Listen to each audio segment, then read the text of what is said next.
la pirámide de calidad de energía. Manejando bien o implementando bien estos sistemas, podemos tener un porcentaje bastante alto de efectividad en la protección de nuestra infraestructura crítica.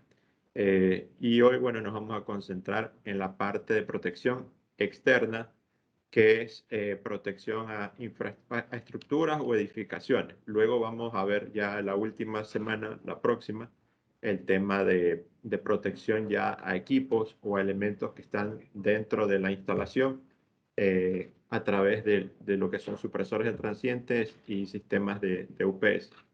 Entonces, bueno, para comenzar la parte que corresponde al día de hoy, vamos a hablar un poquito sobre el rayo, ¿no?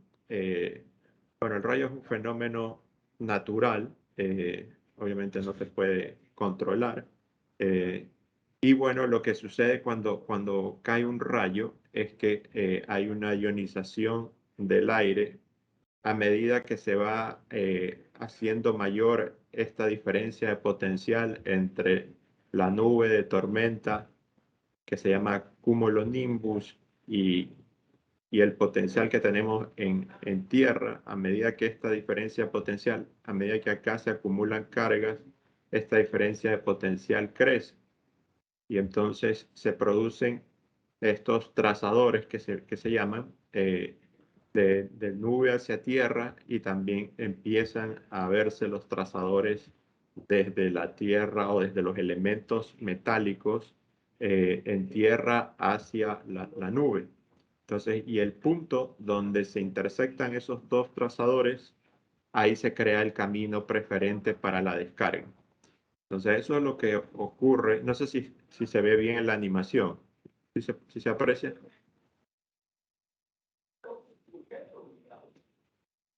Sí. Hola. Ok. Entonces, en la animación se ilustra este fenómeno, ¿no? A medida que aumenta la diferencia potencial entre la nube de tormenta y los elementos que están en tierra, esa diferencia de potencial empieza a crear estos trazadores, el descendente y el ascendente, y en el punto donde se encuentran es el camino preferente para la descarga. Ahora, esas descargas, eh, datos, digamos, un poco estadísticos, pueden ir desde 1 kiloamperio hasta 200 kiloamperios. Lo normal es que siempre los rayos estén por debajo de los 35 kiloamperios en su capacidad de descarga, pero obviamente puede haber casos donde esa corriente de descarga sea mayor. Entonces, bueno, esto es para entender un poquito lo que pasa cuando se genera o cuando cae un rayo. Ahora, ¿cómo manejamos el tema del riesgo? Para poder determinar el riesgo que va a tener una instalación, hay que analizar varios parámetros, ¿no? El principal de ellos es la densidad de los impactos en el área donde se encuentra la edificación. Y esto de aquí es lo que básicamente va a generar o lo que nos va a decir el nivel de riesgo que va a tener la instalación. Ahora, obviamente, si nosotros tenemos estructuras, o por decirle, somos el edificio más alto dentro del kilómetro cuadrado que nos rodea, somos el edificio más alto, obviamente ese es un punto preferente y el nivel de riesgo en ese punto es muy alto. Entonces hay que considerar para ese tipo de edificaciones o de situaciones, digamos, el análisis es un poco ya lógico, ¿no? O sea, si somos el punto más alto dentro del kilómetro cuadrado y estamos en una zona acá viendo un mapa general de lo que es la densidad de rayos por kilómetro cuadrado, vemos que en general en nuestros países, en Sudamérica, hay hay un porcentaje de siempre más de entre 20 y 50 rayos por kilómetro cuadrado. Entonces vamos a estar expuestos a una descarga. Eh, y bueno, ya vamos a ver de qué manera nos podemos proteger contra este fenómeno natural.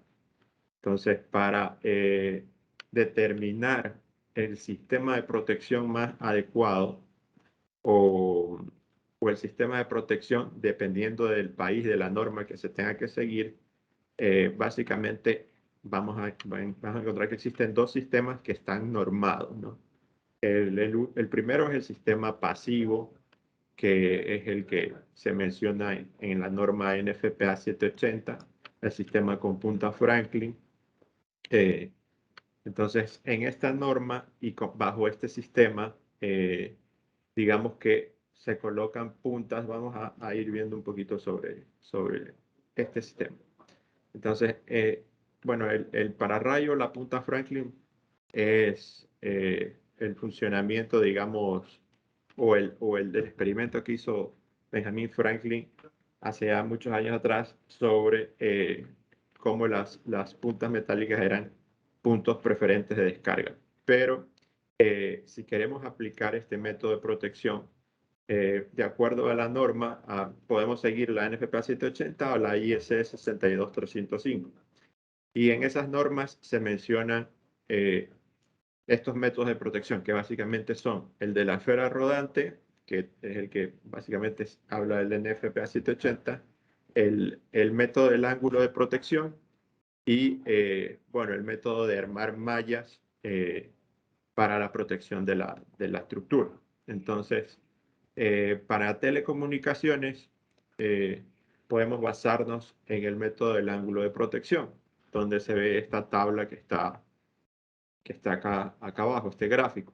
Entonces, en este gráfico se muestra el ángulo de protección versus, este es el ángulo de protección que ofrece la punta Franklin versus la altura a la que va a estar instalada.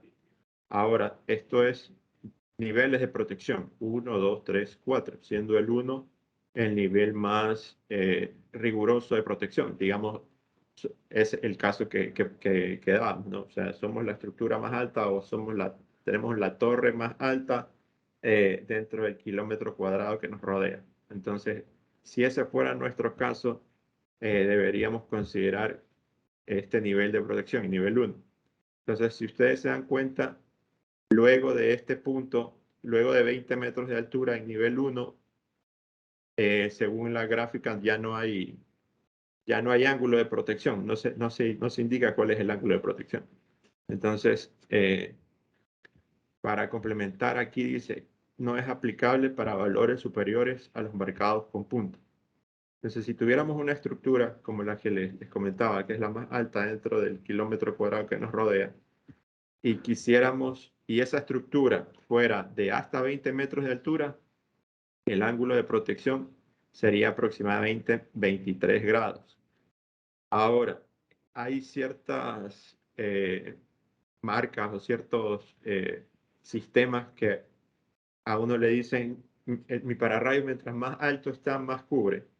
O sea, si le dicen que cumple la norma NFPA 780 o la IS 62305, eso es una contradicción, porque bajo estos sistemas de protección, o bajo lo que indica la norma, mientras más alto está la punta Franklin, el ángulo de protección se va haciendo más angosto. Entonces, este ángulo de protección, mientras la altura del pararrayo sea mayor, se va haciendo cada vez más pequeño. Y como veíamos acá, en zonas o cuando estabas manejando estructuras que están en zonas de alto riesgo, esto aplicaría máximo para estructuras de 20 metros y el ángulo de protección sería máximo 23 grados. Ahora, si no es la estructura más alta, hay otras estructuras más altas, bueno, podemos utilizar estas otras gráficas, ¿no? La zona 2 o la zona 3, que en cualquier caso, inclusive si nos vamos a la zona donde el riesgo es el menor, la altura máxima para colocar una punta Franklin es 60 metros de altura, y bueno, también con ese ángulo, ¿no? Con 23 grados de protección. Entonces, esto de aquí hay que tomarlo en cuenta, como les decía, sobre todo porque no hay esto de que mientras más alto está el pararrayo, más ángulo de protección tengo. Eso no, eso no aplica y no va con ninguna, o sea, no hay ninguna norma que sustente esa parte.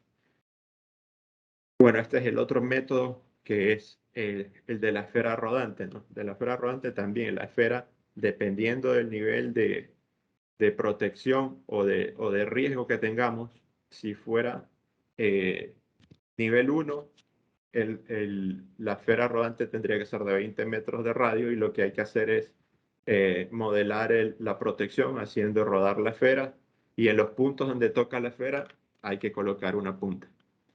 Entonces, obviamente, si se trata de áreas, eh, quiero proteger áreas, entonces es un poco, digamos, engorroso el tema de ir haciendo esta modelación. De hecho, hay que tener software para poder eh, identificar específicamente dónde son los puntos donde hay que poner las puntas francas, ¿no? A medida de que se va haciendo girar la esfera, en qué puntos toca la esfera las estructuras o las edificaciones y en esos puntos colocar las puntas francas.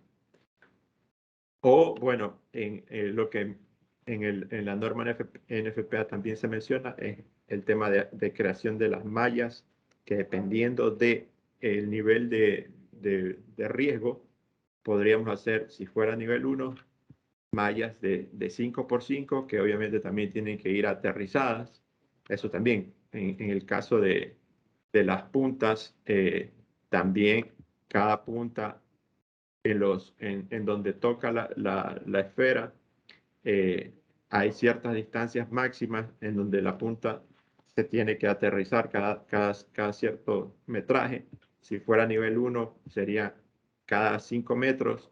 Si fuera en nivel 2, 3 o 4, podría ser de 10, 15 o 20 metros que se hacen las mallas y que se van aterrizando.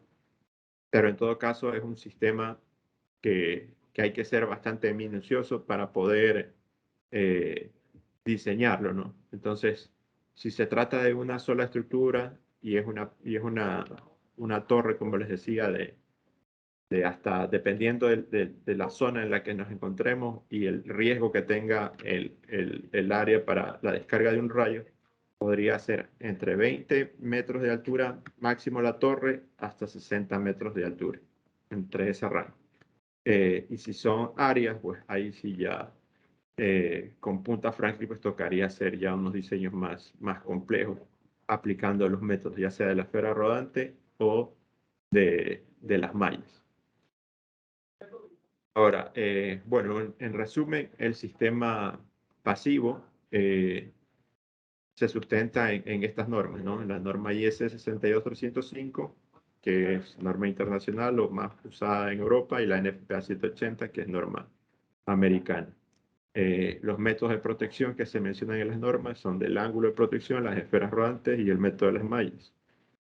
Es un sistema que si se lo sigue de acuerdo a las normas, pues obviamente es eficaz para la protección contra rayos, pero que cuando ya se trata de protección de áreas o de edificaciones, digamos que hay que ser bastante minucioso y también se puede volver un sistema bastante costoso. Entonces, bueno, vamos a ver los sistemas ahora activos. Bueno, en la tabla que les había mostrado acá, los sistemas activos son los que también se llaman con dispositivos de cebado o en inglés se llaman los sistemas S, que son Early Streamer Emission. Y esos sistemas básicamente se sustentan en normas europeas, que son la NFC 17102, que es francesa, y la UNE 21186, que es española. Entonces, estos pararrayos ya están, digamos, en Europa bastante, eh, digamos, generalizados, ¿no? Y el método que se usa de protección es del radio de cobertura basado en el avance de cebado del pararrayo, que tiene que venir certificado por un laboratorio eh, independiente y este avance de cebado es el que nos va a determinar el radio de protección. Entonces, si estos pararrayos activos que se indica que cumplen estas normas no tienen un avance de cebado especificado, eso también es una contradicción, porque si cumplen estas normas, deberían tener especificado cuál es su avance de cebado y deberían tener, de hecho, un certificado indicando eso, ¿no? Cuál es el avance de cebado del pararrayo. Entonces, para entender un poco qué es el avance de cebado, eh, cuando nosotros tenemos una punta Franklin, digamos que el punto de descarga se hace sobre la propia punta. En el avance de cebado, el pararrayo logra ionizar el aire y el punto de descarga no es exactamente sobre la punta, sino imaginemos como que la descarga se hace metros más arriba de donde está el pararrayo. Entonces, al lograr ionizar esa parte del aire, el punto de descarga o el punto donde se intersectan el trazador descendente y el ascendente se hace a un nivel o a una altura superior a donde se encuentra la punta. Entonces eso nos da un radio o una esquema de cobertura como el de una parábola y esto obviamente tiene un radio de protección. Entonces el avance de cebado es básicamente ese tiempo en el cual el pararrayo logra adelantarse a la caída o a la descarga del rayo desde el punto en el que se encuentra instalado hasta una distancia X metros arriba del pararrayo. Normalmente este avance de cebado eh, se pone en microsegundos, ¿no? Aquí es por decirle en la norma, esto es lo que nos indica la fórmula para hacer el cálculo del radio y aquí nos indica que el radio el radio de cobertura depende de, de este factor, de delta T, que es el avance de cebado obtenido en los ensayos de evaluación de los pararrayos PDC. Entonces, este avance de cebado se mide, como les decía, en microsegundos. Y en el certificado del pararrayos tiene que decir cuál es el avance de cebado. Normalmente dice 15 microsegundos, 20 microsegundos, 45 microsegundos, 60 microsegundos. Y como les decía, mientras mayor es el avance de cebado, mayor es la distancia, digamos, que logra ionizar el pararrayo y por ende mayor es el radio de cobertura.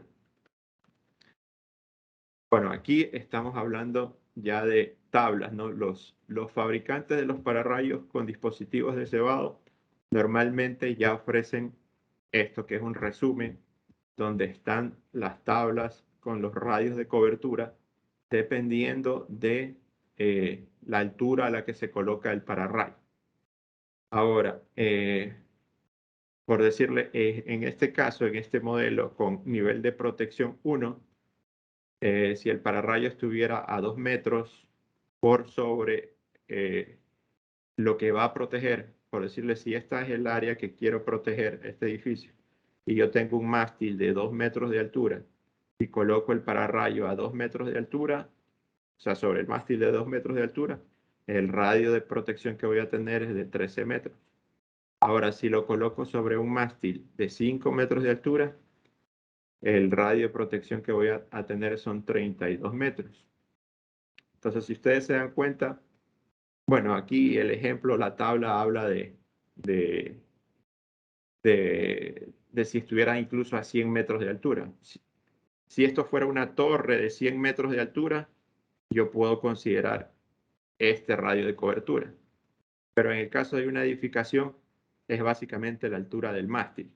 Entonces, si se dan cuenta, para edificaciones, digamos como que el punto óptimo para la protección está cuando el pararrayos se encuentra a 5 metros de altura, puede ser con un mástil o puede ser con una pequeña torre, para lograr estos radios de cobertura. Y básicamente, con un solo pararrayos, en este caso, logramos proteger toda el área que cubre este edificio. Y todo lo que esté dentro del radio de cobertura especificado por el fabricante. de acuerdo al avance de cebado del pararrayo. En este caso, con estos modelos, por decirles, el avance de cebado es este último número, 15 microsegundos, 30. Esto se refiere al valor del avance de cebado que tiene este modelo de pararrayo. En este caso, 30, 50 y 60. Entonces, por decirles, para zonas muy grandes, si tuviéramos un pararrayo de este modelo ubicado a 5 metros de altura, con un solo pararrayo puedo lograr radios de cobertura de hasta 79 metros si estuviera en nivel 1, en nivel más alto de protección. Entonces, digamos que con estos sistemas, la protección de áreas se vuelve más sencilla. Entonces, al ser pararrayos que están también bajo normas, en este caso normas europeas, por eso también ya cada vez se está generalizando más uso. Y de hecho ya hay varias tecnologías de pararrayos ionizantes. Hay otra tecnología que les voy a mostrar. Bueno, este es el modelo de pararrayos. Sí. Inge, aquí estaban haciendo en la consulta de la diferencia entre los niveles en la presentación que estaba en la anterior, entre los niveles de protección. Uh-huh. Todo es en función del riesgo en los niveles de protección. Hay formas de hacer los cálculos, pero digamos que eh, en las normas hay fórmulas para el tema de los cálculos, pero como les comentaba, lo que determina básicamente el nivel de protección es los rayos por kilómetro cuadrado que caen en una determinada región. Y normalmente cuando estamos hablando de lugares donde caen más de 30 rayos por kilómetro cuadrado, eso normalmente ya nos lleva a zonas o a niveles de protección del más alto, del 1. Ahora, como también les comentaba, si yo estoy en una zona donde tengo al lado otras edificaciones que son más altas que la nuestra, ¿no? Entonces ahí sí a lo mejor no es necesario irnos al nivel de riesgo más alto, sino podríamos usar un nivel 2 o un nivel 3. Pero sí, dentro o sea, como dentro del área donde nosotros estamos, aparte de estar en una zona donde, qué sé yo, caen más de 30 rayos por kilómetro cuadrado, somos la estructura o la edificación más alta dentro del kilómetro cuadrado alrededor, entonces ahí sí no hay nada que hacer, hay que trabajar con nivel 1. Listo, gracias. Si tienen alguna consulta, pueden irlas haciendo y las vamos respondiendo. Sí. Ahí no sé si se está viendo la presentación otra vez. Sí, ya retornamos. Sí, entonces, bueno, los pararrayos que estamos manejando acá en FIS son pararrayos de procedencia australiana. El modelo para los de dispositivos de cebado se llaman Stormmaster, el fabricante es LPI. Y estos pararrayos, pues, bueno, tienen sus certificados de acuerdo a la norma NFC y manejan en los certificados la información, obviamente, del avance de cebado, que es lo básico para poder dimensionar un sistema de protección con estos pararrayos. Eh, Información sobre la instalación. Bueno, en estos casos, muchas veces en sistemas de pararrayos hay el tema de la discusión de que si el bajante tiene que ser desnudo o si el bajante tiene que ser aislado. Entonces, en las normas de pararrayos bajo sistemas pasivos, eh, hablan de que el cable bajante es desnudo. En las normas, en la NFC, en la UNE también no mencionan que deba tener un aislamiento. Básicamente, el uso del aislamiento se ha vuelto generalizado por un tema de darle cierta protección al cable bajante de temas de cómo está expuesto al exterior, pues darle cierta protección contra el tema de corrosión. Pero por decirles, si ustedes usan un cable aislado, yo por ahí tengo una información donde se ve cuál es la... Déjenme ver si la tengo aquí a la mano para mostrársela. Porque, digamos, lo interesante ahí es ver cuál es el efecto en la temperatura del cable cuando se produce una descarga. A ver, ahorita estoy abriendo este archivo y lo voy a proyectar para que ustedes puedan ver la diferencia del comportamiento dependiendo del material y dependiendo del tipo de bajante. No sé si se está viendo el archivo. Es un PDF. ¿Sí? Este es un archivo que lo tengo, que es un estudio sobre el tema de bajantes. Y les voy a mostrar, bueno, aquí están las normas, aquí están los tipos de bajante que se han escogido y déjenme mostrarles la tabla donde están las temperaturas. Aquí está. El comportamiento térmico, dice. Entonces, cuando hablamos de cable de cobre, eh, nos dice este estudio que la temperatura en el cable de cobre aumentó 22 grados luego de una descarga. En el aluminio aumentó 53 grados, si fuera trenzado. En el acero galvanizado 216 grados y en el acero inoxidable 421 grados. Entonces, térmicamente, si yo le pongo a un cable bajante una chaqueta, un aislante que resista 60 grados, 90 grados, eso, digamos, no va a tener mayor incidencia. No es que se va a chamuscar la chaqueta del cable. Yo he visto cables de bajantes que están, digamos, quemados, pero no son quemados por las descargas, sino son quemados por el sol.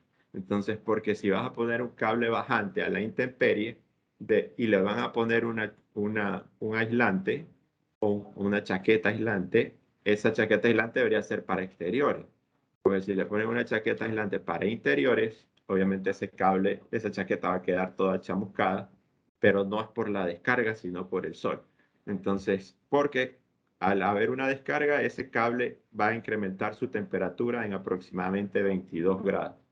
Entonces, no habría mayor variación de temperatura. Si tenemos temperatura ambiente de 30 grados, digamos que en ese cable la temperatura va a llegar a 52, 55 grados. Entonces, si tiene una chaqueta aislante de 60 grados, 75 grados, 90 grados, eso no va a causar mayor impacto en la estructura o en el cable, digamos, en la parte, en algún daño que se le pueda presentar al cable. Ahora, yo también he visto, digamos, sistemas donde el cable es de acero galvanizado o incluso acero inoxidable y es un cable con una chaqueta aislante. Entonces ahí sí no tiene sentido porque normalmente las chaquetas aislantes de los cables, en el mejor de los casos, llegan a 105 grados y acá estamos hablando de aumentos de temperatura de 216 grados, 420 grados. Entonces, usar acero como bajante y peor, ponerle una chaqueta aislante al cable, no tiene, o sea, técnicamente no tiene ninguna ventaja. Entonces, no sé si ustedes han visto instalaciones con este tipo de cables, yo sí las he visto y, y realmente no tienen ningún sentido, incluso por empresas muy grandes, pero bueno, ahí el tema es que están mal asesoradas y están usando materiales que no son los adecuados, ¿no? Ahora, en el tema de, volviendo a la presentación, con los pararrayos, los PDC, se puede usar un cable bajante eh, cuando las estructuras son de menos de 60 metros de altura. Cuando son más de 60 metros de altura, sí se recomienda que sean dos bajantes. Ahora, bueno, esto en el tema de los pararrayos y lo que se refería a las chaquetas de los cables. Ahora, el hecho de que el cable tenga una chaqueta aislante no quiere decir que el cable me va a contener el campo electromagnético que se genera con una descarga. Entonces, la chaqueta aislante, como les digo, es simplemente un tema de protección contra lo que es ambiente, ¿no? Pero no es una protección contra ese campo electromagnético que se genera cuando cae un rayo o cuando esa corriente de descarga circula por la bajante. Entonces, ahí sí la chaqueta aislante no va a ser o no va a tener ningún efecto. Para poder contener ese campo, bueno, si alguno ha tenido experiencia con temas de cables de media tensión y alta tensión, se van a dar cuenta que esos cables lo que tienen es una cinta o un apantallamiento.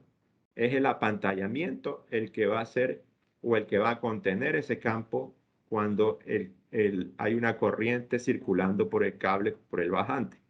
Entonces, vamos a ver un sistema que es más, digamos, especializado y que sería el recomendado en instalaciones críticas, por decirles refinerías, eh, o donde hay sustancias peligrosas en el ambiente. Puede haber incluso torres de comunicaciones en lugares donde a lo mejor hay sustancias peligrosas en el ambiente. Entonces, o en estructuras que ya son muy altas.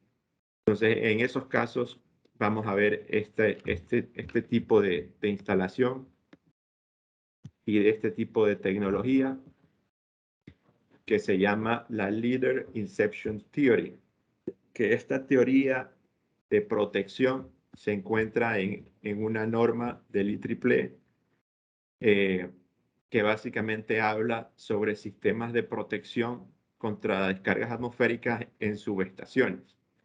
Entonces, en subestaciones muchas veces se usan simplemente puntas Franklin, pero ¿qué es lo que sucede cuando cae un rayo en una subestación, en una punta Franklin? Tenemos una corriente muy alta, tenemos una descarga muy alta que está cayendo prácticamente en el punto de la subestación, y eso me puede generar que las protecciones de la subestación al final actúen y, digamos, me quede con una subestación fuera de servicio.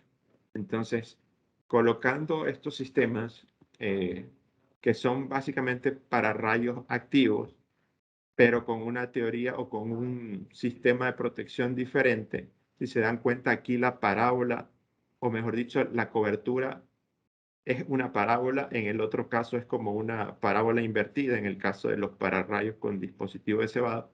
En este caso, el modelamiento del área de cobertura es como una especie, es como una U, es una parábola normal. Entonces, esto logra o permite que el área de cobertura sea mayor e incluso protege contra descargas laterales. O sea, si son estructuras muy altas, digamos de más de 60 metros, ya hay riesgos de descargas laterales. Entonces, con este sistema que está aquí, con este tipo de protección, logramos incluso prevenir el riesgo de descargas laterales en estructuras muy grandes. Y en subestaciones logramos que, por decirle, si cae un rayo, caiga a una distancia, eh, o sea, no en el punto de la subestación, puede ser que caiga en una línea de transmisión, pero ya a una distancia que la impedancia entre el punto donde se dio la descarga hacia la subestación ya hace que la corriente de la descarga ya llegue a la subestación con un valor o con una capacidad ya más pequeña, que ya no me va a hacer saltar toda la subestación. Entonces, eso básicamente es, digamos, como la parte que está detrás de este sistema de protección. Es como ya un nivel o un tema para una aplicación que ya sea crítica, ¿no? Y por decirles también en refinerías, en lugares así donde hay eh, sustancias inflamables en el ambiente, por decirles ahí, hacer un sistema con bajo Punta Franklin o con mallas es posible, pero digamos, hay que ser pero ahí sí que muy minucioso para que todo sea de acuerdo a la normativa y no tener un punto de falla, porque si hay un punto donde puede caer una descarga y al final cae ahí, y estamos hablando de una refinería, de un lugar donde hay sustancias inflamables, o sea, eso tiene una posibilidad, un riesgo de explosión muy alto. Entonces, en este caso, este sistema bueno, se usan también para rayos con dispositivos de cebado, con avance de cebado en ese tipo de aplicaciones, pero digamos esto es un paso más allá, ¿no? Esto es para aplicaciones ya donde, como les digo, son estructuras o muy altas o queremos asegurarnos que la infraestructura va a estar completamente protegida y no vamos a tener riesgos, como les decía, en una subestación, por ejemplo, de que se me vaya a volar la subestación porque me ha caído una descarga en el punto donde está el pararrayos de la subestación. Entonces, estos sistemas, bueno, aquí están un poco las aplicaciones, puertos, hospitales, refinerías, y básicamente también funciona similar al pararrayo con dispositivo de cebado, pero digamos que el modelamiento de la forma de la cobertura lo va haciendo el pararrayos con cada una de estas caras que eh, que conforman el pararrayo. Entonces son 4 caras que conforman el pararrayo que van cada una haciendo la modelación de este tipo de, de forma de protección y al final logramos tener esta parábola y eso es lo que nos da un mayor radio de protección. Ahora, tengo aquí un videito para mostrarles la aplicación. Espero que se pueda ver y que lo puedan Inge, escuchar también. Sí, hola, un sí, momentito, antes del video. Cuando usted estaba hablando del cable ajá, bajante, sí. estaban preguntando si es factible instalarlo dentro de una tubería EMT. O sea, ¿cuál es la forma de instalación de ese cable bajante que es un cable desnudo? Sí, a ver, sí se puede instalar en tuberías, pero digamos que cuando se instala en tuberías, igual esa tubería que se está colocando para protección, entiendo que sería mecánica del cable, también debería aterrizarse si fuera una tubería EMT. Ahora, en las torres o en las edificaciones, bueno, en las torres yo he visto simplemente el cable que puede ser aislado o puede también ser desnudo. Y ahí, como les decía, no hay, o sea, si se lo coloca aislado sería por un tema de protección al ambiente, o sea, a las condiciones climáticas, como para que no su proceso, o sea, no se corroa tan rápido o tenga un mayor tiempo de vida útil el cable.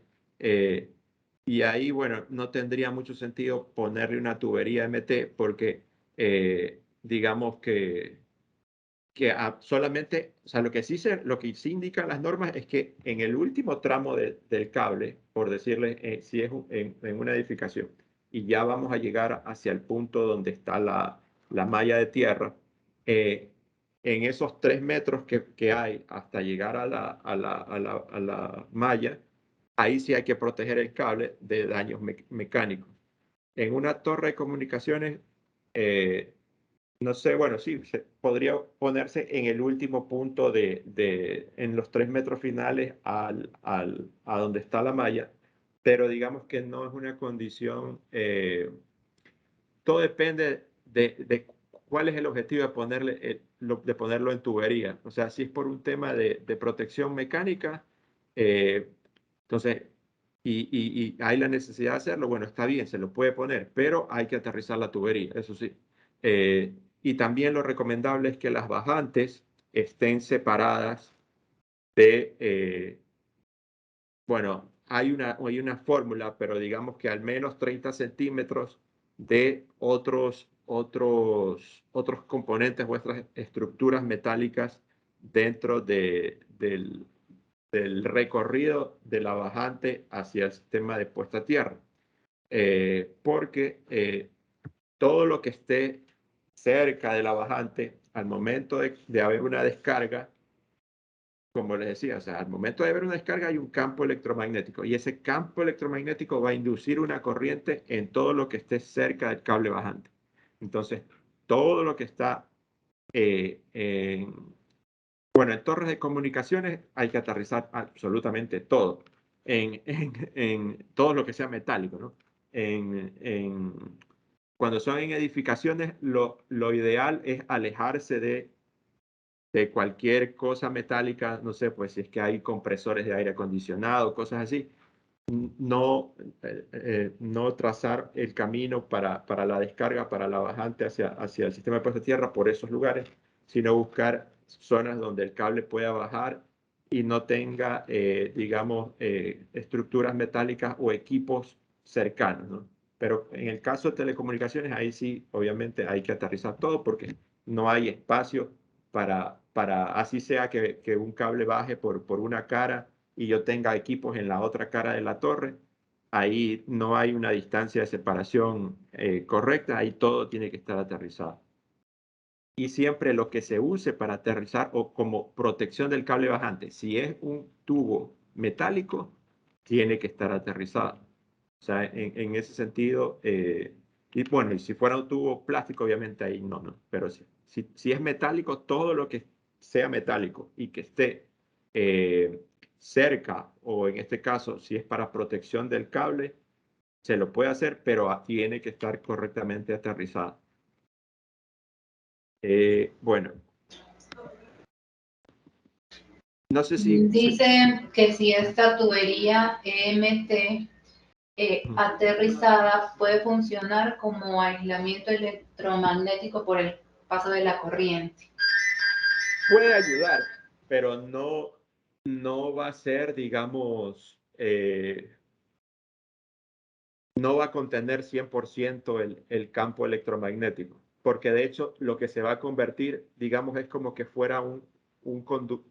Bueno, si fuera el cable aislado en tubería metálica, puede ser que sí atenúe un poco el campo electromagnético, pero si el cable fuera desnudo y la tubería es metálica, ahí es como que tuvieras más bien como un conductor más grande. Entonces, no vas a contener ningún campo electromagnético ahí.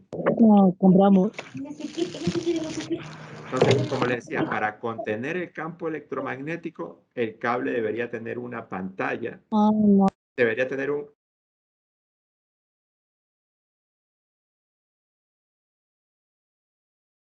Daniel, disculpa, estás...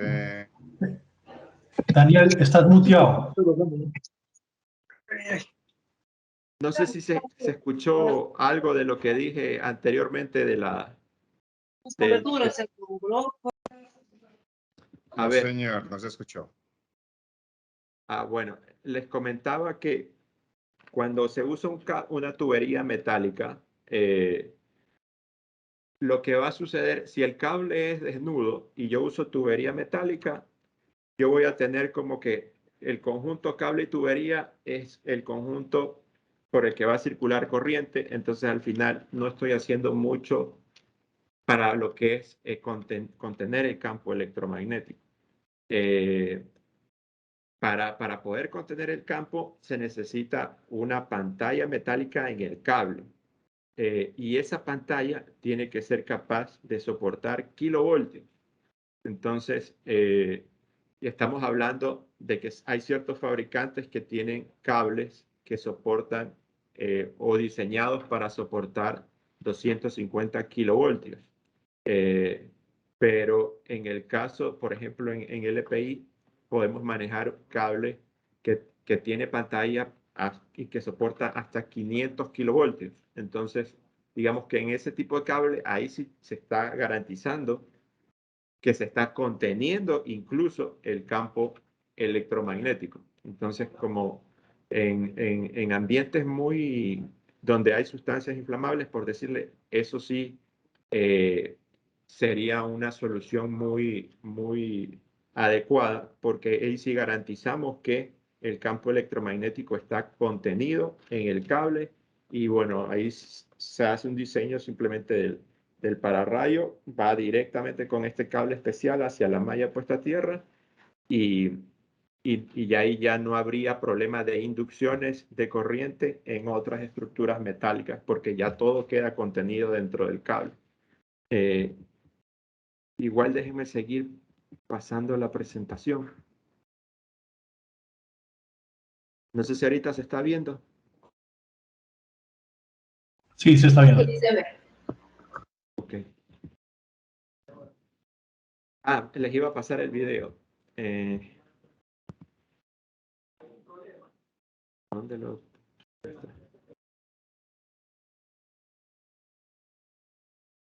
No sé si están viendo el video. Sí, lo estamos viendo. Ok.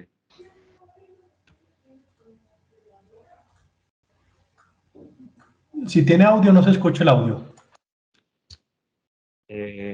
Sí tiene audio, pero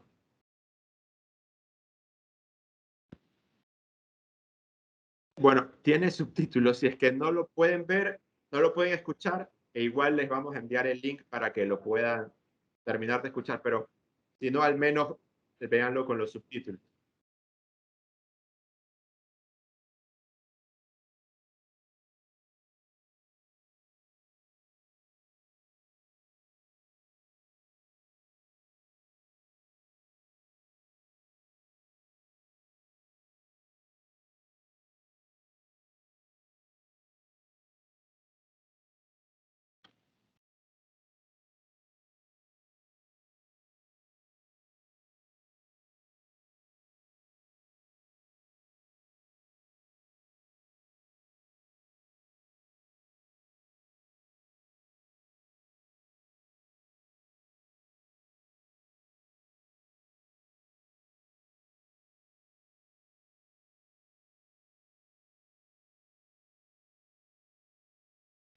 El video es simplemente para mostrar un poco sobre la tecnología, pero bueno, ahí, como les comentaba, se sustenta en la norma, en la IEEE, en la 998, y ahí se explica este modelo de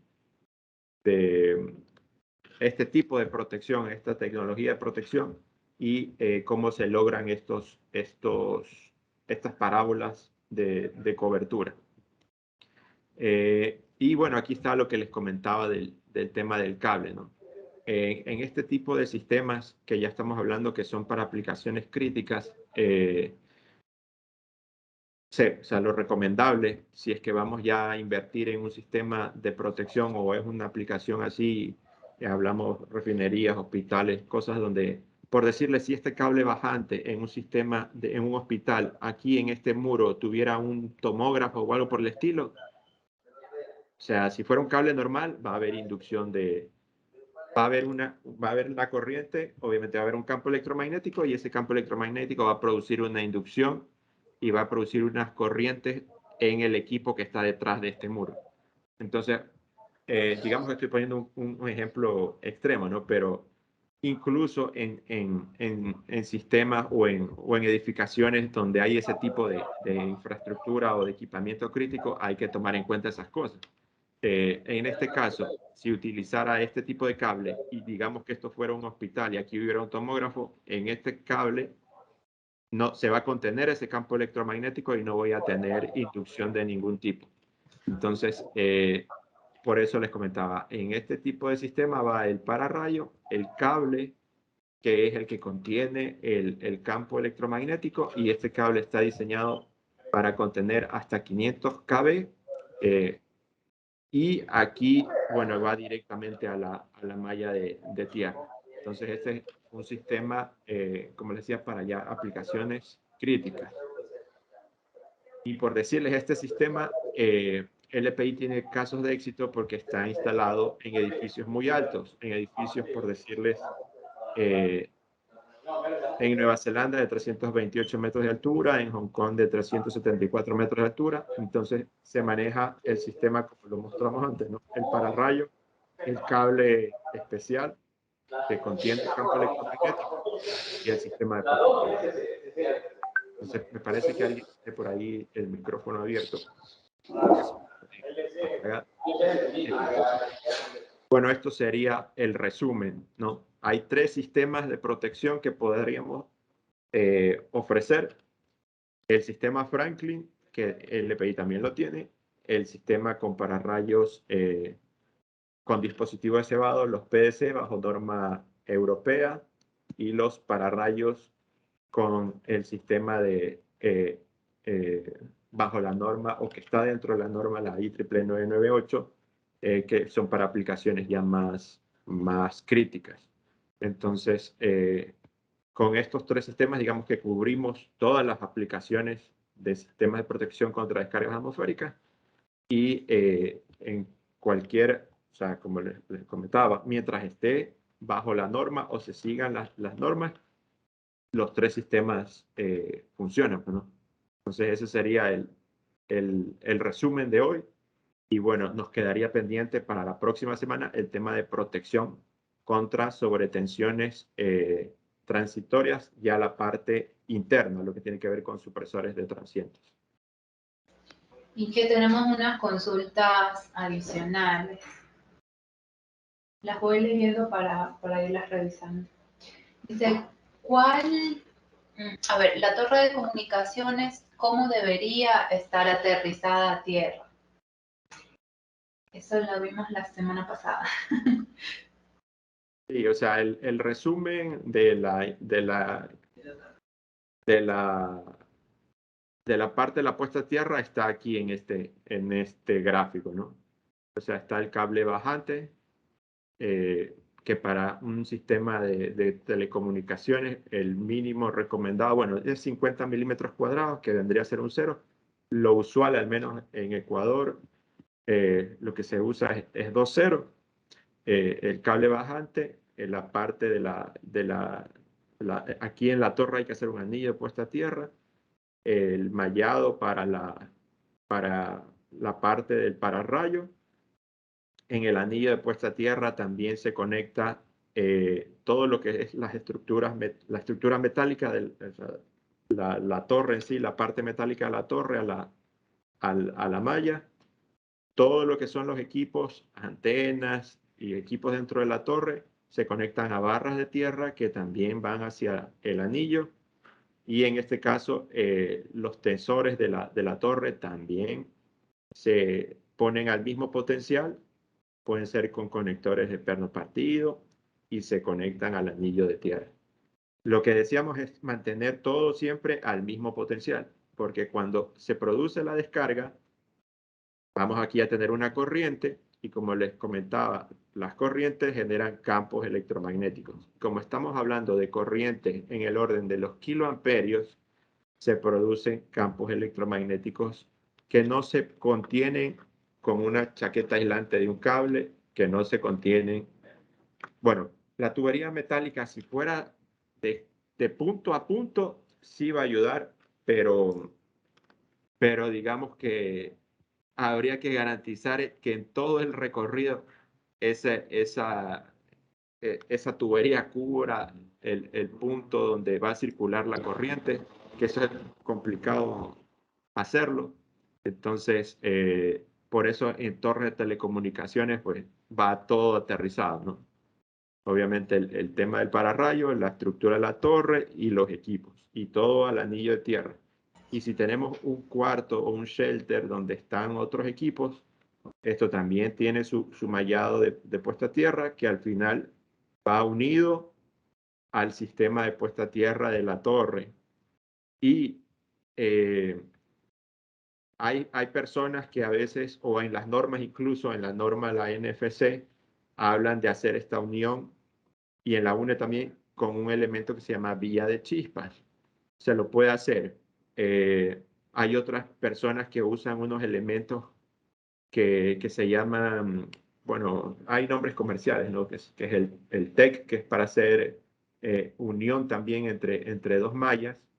Pero básicamente la recomendación mía, porque no, digamos que en la NFPA o en las normas americanas no hablan de ninguno de estos elementos de protección, simplemente hay que mantener unidas las mallas, es colocar, eso sí, en los tableros los supresores de transiente, porque cualquier sobretensión generada por una descarga atmosférica que quiera entrar a la instalación por el cable de tierra va a ser contenida por el supresor de transiente en el tablero.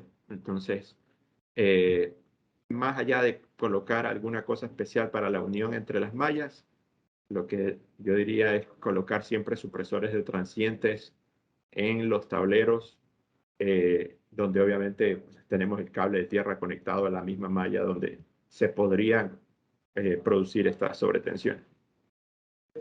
Inge, acerca de los anillos de tierra que está comentando, preguntan que si deben existir bobinas de choque entre los anillos. Eso es lo que les comentaba. O sea, hay personas que usan este tema de las bobinas de choque, hay otros elementos que son los vías de chispas. O sea, al final lo que hace esta bobina de choque es como limitar la sobretensión.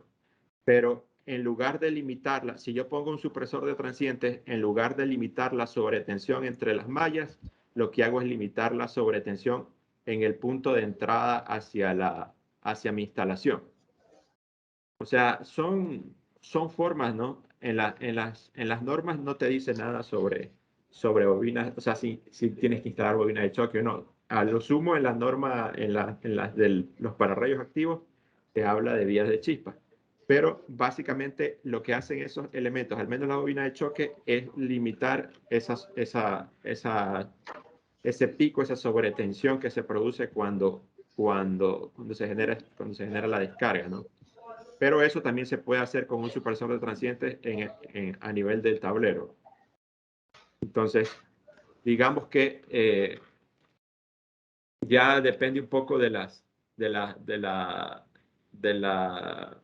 exigencia que puedas tener en la instalación. No hay, digamos, norma que obligue a colocar bobinas de choque. Lo que sí, como digo, y sí está en normas del IEEE y e incluso en buenas prácticas de fabricantes de telecomunicaciones, es el tema de los supresores. Eso sí. Inge, usted mencionaba que pues tenían que unirse el sistema de puesta a tierra.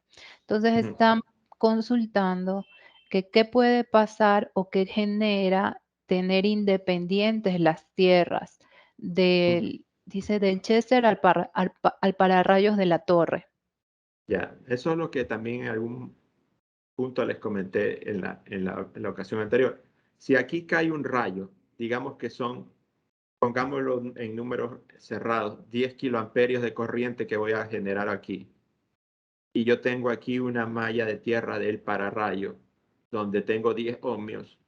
Tengo así, digamos, haciendo las cosas, cálculos rápidos, 10 por 10 son 100 kilovoltios que voy a tener de diferencia entre este punto, si esto no estuviera conectado entre este punto y este punto. Voy a tener una diferencia de voltaje de 100 kilovoltios entre esta malla y esta malla. Entonces eso me va a generar corrientes muy altas que van a intentar circular entre las mallas y además que van a entrar a mi sistema a través del cable de tierra y me van a dañar los equipos que tenga en el camino. Recordemos, la corriente se va a ir por el camino de menor resistencia y si tengo equipos y componentes electrónicos que pueden verse afectados, pues se van a dañar. Ahora, si estas distancias son muy largas, son, no sé, como les decía también, cuando, por decirles, en las radiobases, al lado de las radiobases muchas veces hay casas, pues, ¿no? O edificios, y ellos no tienen la malla de tierra unida a la de la radiobase. Entonces, lo que o sea, si es que es parte de la misma instalación del cliente, lo recomendable es que estén unidos. Si por algún motivo la radiobase está al lado de una instalación mía donde yo no me puedo hacer esta conexión, lo que obligatoriamente hay que hacer ahí es poner supresores de transientes en todos los cables de entrada y salida hacia el cuarto de equipo. Porque si no, lo que vaya a pasar acá, como les decía, me va a generar unas diferencias de voltaje muy grandes entre las tierras y me van a generar corrientes que al final me van a dañar los equipos. Listo, está claro. Tenemos dos preguntas adicionales, dice. Si es que se tiene un estimado del radio de incidencia del campo electromagnético en un cable no apantallado. En un cable no apantallado. No Me apantallado. parece que eran 30 metros, pero tendría que confirmarlo. Pero es más o menos eso, o sea, desde donde está el punto de descarga hasta 30 metros hay incidencia del campo electromagnético. Me parece que hay en un documento del IEEE estaban justamente esas distancias, pero si no estoy equivocado, me parece que eran 30 metros. Con eso también se responde otra pregunta que también consultaban sobre la distancia recomendada para evitar el campo hacia los equipos. Dice, ¿cuál es la distancia mínima que debe haber entre el pararrayo y los equipos? Ahí sí hay en la norma, o sea, una cosa es el campo electromagnético que se va a generar y la otra cosa son las distancias de seguridad. En la norma, en la NFC y en la UNE, sí hay una fórmula para determinar esa distancia. Creo, no la puse, pero si ustedes tienen acceso y pueden buscar en estas normas y miran las distancias, hay una fórmula que dice distancias de seguridad. Y aplicando esa fórmula, ustedes ahí pueden saber, digamos, qué separación tienen que darle al cable de las estructuras que están cerca del cable bajante, para que lo hagan de acuerdo a la norma, ¿no? Para que, digamos, tracen ese recorrido de acuerdo a la norma. Y si no se puede cumplir la distancia de seguridad, entonces lo que dice es, por decirle, tengo el cable bajante que está pegado, no sé, a una escalera metálica. Entonces, o está a 10 centímetros de una escalera metálica. Entonces, lo que hay que hacer en ese caso es la escalera metálica, conectarla al cable bajante y aterrizarla también al mallado. Entonces, en las distancias de seguridad que cuando se aplica la fórmula, ahí te dice, o sea, básicamente si es que debes también incorporar esa estructura metálica o la debes aterrizar o si la puedes dejar sin aterrizar. Pero eso es de acuerdo al cálculo en la fórmula que les digo de la norma. Tanto en la NFC como en la UNE está una fórmula de distancias de seguridad y ahí van a saber, porque hay varias cosas que se consideran para la fórmula, cuál es la distancia a la que pueden dejar un elemento sin aterrizar o si es que efectivamente lo tienen que conectar y a la malla de tierra del sistema de pararrayos.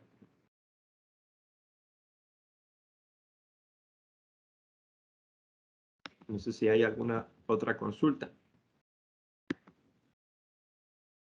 No, dentro del chat que están haciendo las consultas, no veo más. Si alguien tiene una consulta adicional, puede abrir el micrófono y la puede hacer.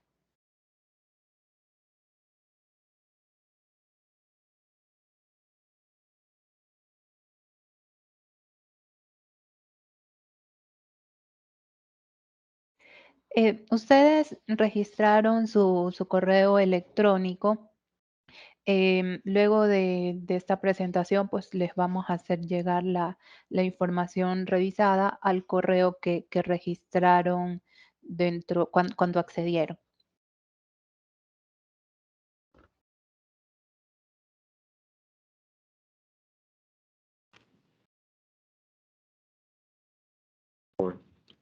Entonces, nos veríamos la próxima semana para trabajar el último tema, que es la parte de sobretensión.